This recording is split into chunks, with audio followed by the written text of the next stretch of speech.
বাংলাদেশের অধিকাংশ মানুষ নিম্ন আয়ের মানুষ। তো এই নিম্ন আয়ের মানুষজন যখন অসুস্থ হয় ডাক্তার দেখাতে যায়, তখন এই ডাক্তারদের ভিজিট হয়ে থাকে 1,000 টাকা থেকে শুরু করে 2,000 2,500 টাকা। এখন প্রশ্ন হচ্ছে, একজন নিম্ন আয়ের মানুষ কীভাবে এত টাকা দিয়ে ডক্টর দেখাবে?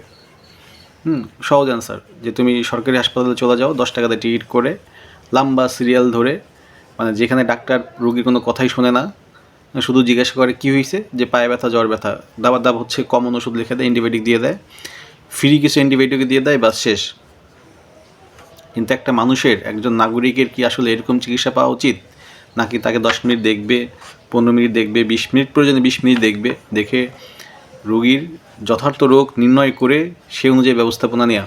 কিন্তু বাংলাদেশের সরকারি হসপিটালে এটা কখনোই সম্ভব না। কারণ একটা ডক্টরকে এখানে 200-300 করে রুগী দেখা লাগে। এই যে ডক্টরের যে ভিজিটের যে ব্যাপারটা, 1200 টাকা করে শুরু করে 3,000 টাকা, এইটা কিন্তু মানে ঊর্ধ্বগতিতে এগিয়ে যাচ্ছে বাংলাদেশ। ডক্টর কিন্তু দেখে না এই রুগীর ইনকাম সোর্স কী, এই রুগীটার আয়ের সোর্স কী, এই রুগীটা কীভাবে জীবনযাপন করে। একজন রুগী যে 1500 টাকা ভিজিট দিবে, তার কাছে 100 টাকা কম আছে, এই যে 100 টাকা যে কম আছে, এই কথাটা যে ডক্টরকে বলবে, এই ডক্টর মশাইরা সেই সুযোগটাও রাখে নাই। তারা এখানে 20-25 হাজার টাকা বেতন দিয়ে একটা লোক রেখে দিছে। তাদের কাজ হচ্ছে আগে রুগীর কাছ থেকে টাকা নিয়ে সিরিয়াল কনফার্ম করে তারপরে ডাক্তারের কাছে যাবে। অর্থাৎ ডাক্তারকে যে বুঝিয়ে বলবে, স্যার আমার কাছে 100 টাকা কম আছে, এই যে একটা মানে মানবতা, এই সুযোগটা ডক্টররা রাখেন নাই। কেন রাখে না জানেন?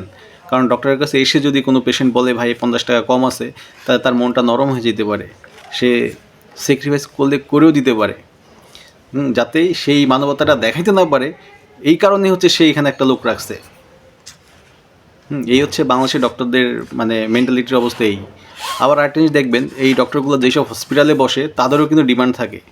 1500 টাকা ভিজিট দিয়ে যে ডক্টরকে দেখান, এই ডক্টর কিন্তু 1500 টাকা পুরোটা পায় না।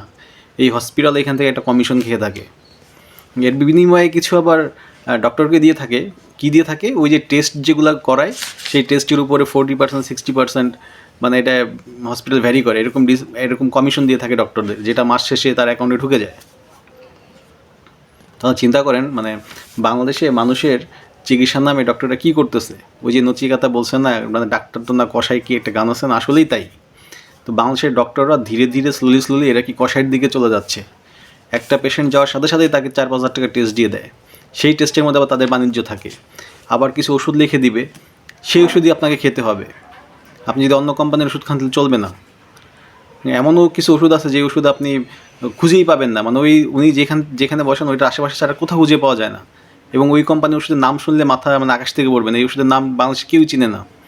অথচ আপনি স্কোয়ারে যান, বেসকিমকো যান, এইসব কোম্পানির ওষুধ যখন বলবেন, স্যার ওই গ্রুপের তো আপনি যেটা দিচ্ছেন এটা পাই নাই, আমি এখন আসলে এটাকে আমি কী বলে স্কোয়ারটা খাওয়াইতে চাচ্ছি, ফর এক্সাম্পল স্কোয়ারের নাম বললাম, বলবো কি না না আমি যেটা দিচ্ছি সেটাই খাওয়াইতে হবে, এটা আপনি ওই দোকানে পাবেন। এই হচ্ছে বাংলাদেশের ডক্টরদের অবস্থা।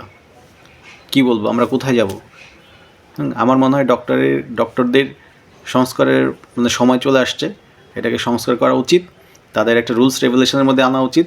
সে প্রাইভেটে বসবে, কিন্তু তার ভিজিটের যে অ্যামাউন্ট সেটাকে গভর্নমেন্ট নির্ধারণ করে দিবে, এবং সরকারি হসপিটালে তাকে প্রচুর সময় দিতে হবে, এবং সরকারি হসপিটালের পেশেন্টদেরকে সময় নিয়ে দেখতে হবে। ওই রুগী গেলো আর রেডিমেড করে দিয়ে দিল, যাও তুমি এই যে অ্যান্টিবায়োটিক খাও ঠিক হয়ে যাবে, না, এরকম করা যাবে না। এটা কোনো চিকিৎসার মানের মধ্যেই পড়ে না।